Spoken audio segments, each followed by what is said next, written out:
মায়েদেরকে একটা প্রশ্ন করি। আচ্ছা মা, আপনাদের সবার বাড়িতে ইলেকট্রিকের আলো পৌঁছে গেছে তো? সবাই ব্যবহার করেন তো? মাস শুরু হলেই দিতে হয় ট্যাক্স সরকারকে। আর দিতে না পারেন কি হবে?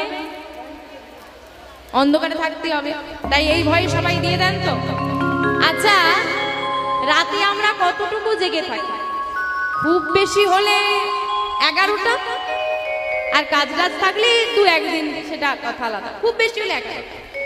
তো সন্ধ্যে থেকে আপনি 5টা থেকেই যদি ধরি, 5টা থেকে 11টা, 6 ঘন্টা আলো ব্যবহার করবেন। তার জন্য বিল দিতে হচ্ছে, না হলে লাইন কেটে দেবে, এই ভয় আছে। সারাদিন ভোর থেকে সন্ধ্যে 5টা পর্যন্ত আপনি দয়াময়ের দেওয়া আলোটা ব্যবহার করছেন, তার বিল দিয়েছেন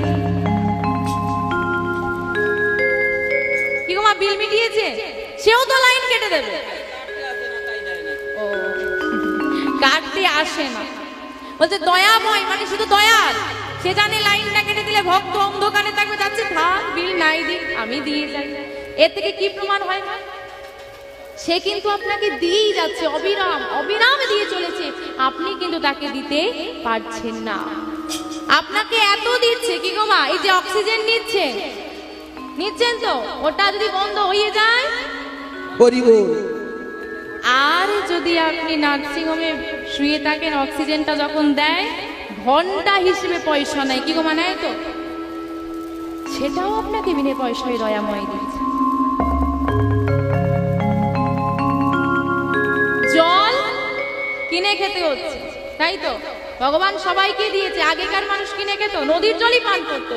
আমরা তাকে এতটাই নোংরা করে ফেলেছি, এতটাই দূষিত করে ফেলেছি যে সেটাও এখন কিনে, তাই তো? তাহলে আপনি চিন্তা করুন যে ভগবান আপনাকে অবিরত দিয়ে চলেছে, অবিরত, তারপরেও আমরা চাই। তার মানে আমরা কতটা লোভী? সে অবিরত দিয়ে চলেছে, তাও আমরা চাইতে আছি, দাও দাও দাও।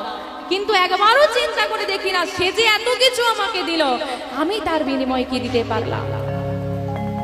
দুটো হাত দিয়েছে, নয়ন দিয়েছে, আপনাকে সুস্থ মানব দেহ দিয়েছে।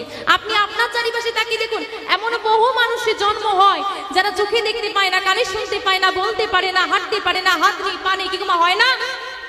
আপনি চিন্তা করুন, ওই জায়গায় যদি আপনি থাকতেন, ভগবানকে প্রতি মুহূর্তে, প্রতি কথায় কথায় এইটুকুই ধন্যবাদ জানান যে তুমি যে আমাকে সুস্থ মানব দেহ দিয়েছো, এর জন্য তোমাকে অসংখ্য ধন্যবাদ, আর আমার কিছু লাগবে না। কারণ তোমার যদি হাতটা না থাকতো তুমি কর্ম করতে পারতে না, তোমার যদি বদন না থাকতো তুমি মনের ভাব প্রকাশ করতে পারতে না। আমাদের সকালবেলায় উঠে প্রথম একটাই কাজ থাকে, কি কাজ? বিছানায় বসে ভগবানকে কি জানাতে হবে? হে দয়াময়, তোমাকে ধন্যবাদ যে আজকের এই সুন্দর দিনটা তুমি আমাকে দেখার সুযোগ দিয়েছো। কারণ আমরা রাতে ঘুমিয়ে গেলে জানি না কালকে সকালটা আমার জন্য আছে কিনা। ঘুম থেকে উঠেছি যে প্রভু ধন্যবাদ যে এই দিনটা আমি আবার পেলাম, নতুন একটা দিন। আর ধন্যবাদ জানাই সুন্দর মানব দেহ দেওয়ার জন্যই।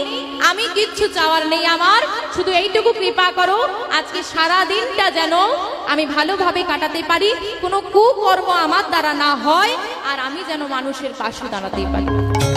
এইটুকু কামনা দিয়েই কিন্তু আমাদের দিন শুরু করার কথা। কিন্তু সকালটা আমাদের শুরু হয়, কেউ ফোন করেছে, কি গো আজকে টাকা দেওয়ার কথা ছিল, কোথায় তুমি? আমি তো বাড়িতে নেই, আমি তো একটু অন্য জায়গায় কাজে এসেছি, কাল দেখা করবো। সকালটাই মিথ্যে দিয়ে শুরু।